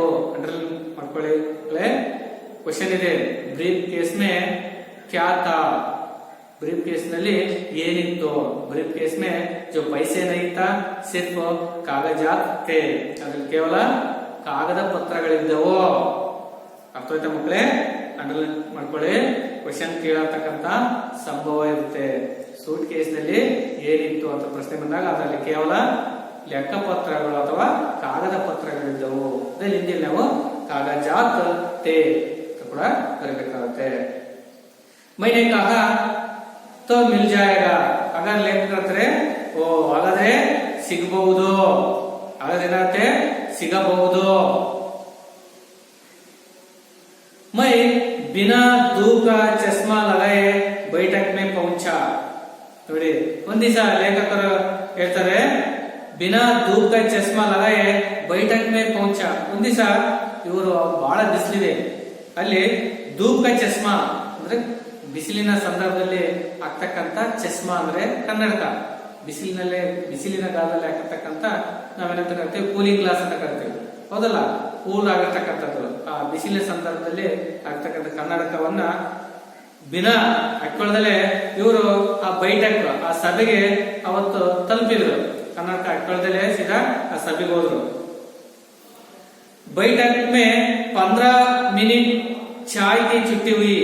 ಆ ಸಭೆಯಲ್ಲಿ ಒಂದು 15 ನಿಮಿಷ ಚಹಾದ ವಿರಾಮ ಬಿಟ್ಟಿತ್ತು. 15 ನಿಮಿಷ ಚಹಾ ಕುಡಿಯೋದಕ್ಕೆ, ಟೀ ಕುಡಿಯೋಕೆ ಆ ಸಭೆಯನ್ನ ಮೊಟಕುಗೊಳಿಸಿದ್ರು. 15 ನಿಮಿಷ. ಲೋಗೋ ನೆ ಸಹಾನುಭೂತಿ ಪ್ರಕಟ ಕಿ. ಇನ್ನಿರ್ತಕ್ಕಂಥ ಜನರು ನನ್ನ ಬಗ್ಗೆ ಬಹಳ ಅನುಕಂಪವನ್ನು ವ್ಯಕ್ತಪಡಿಸ್ತಾ ಇದ್ರು, ಬಹಳ ಸಹನೆ ತೋರಿಸಿದ್ರು, ಅನುಕಂಪವನ್ನು ತೋರ್ತಾ ಇದ್ರು. ಏನಪ್ಪ ಅಂದ್ರೆ, ಏಕ್ ಸಜ್ಜನ ಆಯೆ, ಕೊನೆಗೆ ಒಬ್ಬ ಸಜ್ಜನ ಅಂದ್ರೆ ಒಳ್ಳೆಯ ವ್ಯಕ್ತಿ, ಕಹಾನಿ ಲಗೆ ಅವ್ರು ಹೇಳ್ತಾ ಇದ್ರು. ಏನಂತ ಕೇಳಿ ನೋಡಿ, ಬಡಿ ಚೋರಿಯಾ ಹೋ ರಹಿ ಹೈ, ಏನ್ರಿ ಬಹಳ ಕಳ್ತನ ಆದುವಂತೆಲ್ಲ. देखिए आपका धूप का चश्मा ही चला गया. ನೋಡಿ, ಕೊನೆ ನಿಮ್ಮ ಕನ್ನಡಕವನ್ನೇ ಕೂಡ ಬಿಟ್ಟಿಲ್ಲ, ಅದನ್ನು ಕೂಡ ಎತ್ತಿದ್ದಾರೆ ಅಂತ ಹೇಳ್ಬಿಟ್ಟು. ನೋಡಿ, ಈ ರೀತಿಯಾಗಿ ಲೇಖಕರ ಒಂದು ಇಮಾನ್ದಾರಿಕೆ ಸಮ್ಮೇಳನದಲ್ಲಿ ಈ ರೀತಿಯಾಗಿರ್ತಕ್ಕಂಥ ಹಾಸ್ಯಾಸ್ಪದವಾಗಿರ್ತಕ್ಕಂಥ, ವ್ಯಂಗ್ಯಾತ್ಮಕವಾಗಿರ್ತಕ್ಕಂಥ ಈ ಒಂದು ಸ್ಟೋರಿ ಇದೆ ಮಕ್ಕಳೇ. ಅರ್ಥ ಆಯ್ತಾ? ಇವತ್ತಿನ ತರಗತಿಯಲ್ಲಿ ಇದುವರೆಗೆ ಸಾಕು. ಇನ್ನ ಉಳಿದ ಭಾಗವನ್ನ ಮುಂದಿನ ತರಗತಿಯಲ್ಲಿ ನಾವು ನೋಡೋಣ. ಅರ್ಥ ಆಯ್ತಾ ಮಕ್ಕಳೇ? ಹಾಗಾದ್ರೆ ಈ ಪಾಠದಲ್ಲಿ, ಇವತ್ತಿನ ಪಾಠದಲ್ಲಿ ಏನ್ ನಿಮ್ಗೆ ಅರ್ಥವಾಯ್ತು, ಏನ್ ತಿಳ್ಕೊಂಡ್ರಿ ಅನ್ನೋದ ನೀವು ಮನೆಯಲ್ಲಿ ಹೋಗಿ ಇನ್ನೊಂದ್ಸರಿ ಓದ್ಬೇಕಾಗುತ್ತೆ. ನೋಡಿ, ಹಾಗಾದ್ರೆ ಈ ಪಾಠದಲ್ಲಿ, ಇವತ್ತಿನ ಪಾಠದಲ್ಲಿ ನೀವೇನೇ ತಿಳ್ಕೊಂಡ್ರೆ, ಪ್ರಸ್ತುತ ಕಹಾನಿಕ ಜೋ ಲೇಖಕ ಕೌನ್ ಹೈ ಅನ್ನೋದು ಗೊತ್ತಾಗಿದೆ. ಪ್ರಸ್ತುತ ಕಹಾನಿಕ ಜೋ ಲೇಖಕ ಕೌನ್ ಹೈ ಅಂದ್ರೆ ಸ್ಟೋರಿ, ಕಥೆಯ ಲೇಖಕರು ಯಾರು ನಿಮ್ಗೆ ಗೊತ್ತಿದೆ.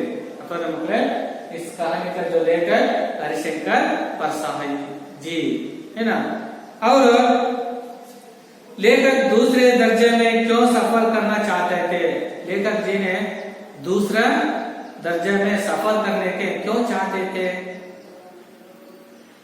आपको मालूम है, जो लेखक जी ने जो पहले दर्जे में किराया देखकर हम दूसरे दर्जे में जो गए तो 150 रुपए बचाने के लिए वो चाहता था. 150 ರೂಪಾಯಿ ಉಳಿಸುವುದಕ್ಕಾಗಿ ಅವರು 2ನೇ ದರ್ಜೆಗೆ ಹೋಗೋದಕ್ಕೆ ಅವರು ಬಯಸ್ತಾ ಇದ್ರು. ಹೌದಲ್ಲ ಮಕ್ಕಳೇ? और उसी तरह लेखक की चप्पलें किसने पहनी थी? लेखक जी के चप्पलें किसने पहनी थी? ಲೇಖಕರ ಚಪ್ಪಲಿಯನ್ನ ಯಾರು ಹಾಕೊಂಡಿದ್ರು ನಿಮ್ಗೆ ಗೊತ್ತಿದೆ. लेखक जी का चप्पल है, एक डेलीगेट, एक प्रतिनिधि जी ने, जो ईमानदारों के डेलीगेट ने लेखक जी का चप्पलें पहनी थी. समझ गए? उसी तरह लेखक पहने, और देखिए आगे, ब्रीफ केस में क्या था, ब्रीफ केस में क्या था, तो अब बोले ना ब्रीफ केस में सिर्फ कागजात थे। और देखिए ಅವರು ಇದುವರೆಗೆ ಪಾಠ ನಿಮಗೆ ಅರ್ಥವಾಗಿದೆ. ಹಾಗಾಗಿ ಈಗ ಇವತ್ತು ಈ ಮುಂದಿನ ತರಗತಿಯಲ್ಲಿ ನೋಡಿದ ಪಾಠವನ್ನು ನಾವು ನೋಡೋಣ. ಹಾಗಾಗಿ ಇವತ್ತು ನಿಮಗೆ ಹೋಮ್ವರ್ಕ್ ಅನ್ನ ಕೊಡೋಣ. ಕ್ವಶನ್ ಗಳನ್ನ ಬರ್ಕೊಂಡು ಬನ್ನಿ ಮಕ್ಕಳೇ. ಹೋಮ್ವರ್ಕ್ ಅನ್ನು ಬರ್ಕೊಳ್ಳಿ.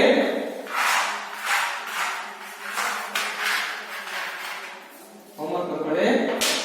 ಗೃಹಪಾಠ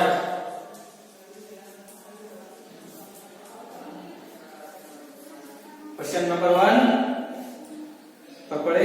लेखक को भेजे गए निमंत्रण पत्र में क्या लिखा गया था?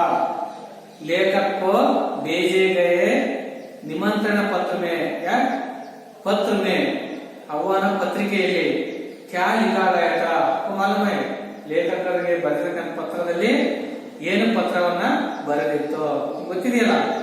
ಪುಸ್ತಕವನ್ನು ಸರಿ ಓದಿಬಿಟ್ಟು ಏನು ಸರಿಯಾಗಿರ್ತಕ್ಕಂಥ ಉತ್ತರವನ್ನ ಬರೀಬೇಕಾಗುತ್ತೆ. और दूसरा ಎರಡನೇ ಬರ್ಕೊಳ್ಳಿ. फूल मालाएं मिलने पर लेखक क्या सोचने लगे? फूल मालाएं मिलने पर लेखक क्या सोचने लगे? ಲೇಖಕರಿಗೆ ಏನು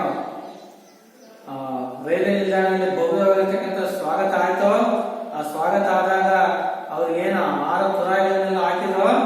ಆವಾಗ ಅವ್ರಿಗೇನು ಯೋಚನೆ ಬಂತು ನಿಮ್ಗೆ ಗೊತ್ತಿದೆಯಲ್ಲ, ಅರ್ಥವಾಯ್ತಲ್ಲ. ಆ ವಿಚಾರವನ್ನ ನೀವು ಬರೀಬೇಕಾಯ್ತ ಮಕ್ಕಳೇ. ಅರ್ಥವಾಯ್ತಾ? ಈ ಎರಡು ಕ್ವಶನ್ಗಳನ್ನ ನಾಳೆ ಮನೆಯಲ್ಲಿ ಗೃಹ ಪಾಠದ ರೂಪದಲ್ಲಿ ಬರ್ಕೊಂಡ್ ಬರ್ಬೇಕು. ಇನ್ನುಳಿದ ಪಾಠವನ್ನ ಮುಂದಿನ ತರಗತಿಯಲ್ಲಿ ನಾವು ತಿಳಿದುಕೊಂಡ ಮಕ್ಕಳೇ. ಇದು ಅರ್ಥವಾಗಿದೆ ಅಂದ್ರೆ ಮತ್ತೆ ನಾಳೆ ಸಂಬಂಧಪಟ್ಟಂಗೆ ನೀವು ಕೇಳಿ ಅದನ್ನ ಮತ್ತೆ ಹೇಳೋಣ.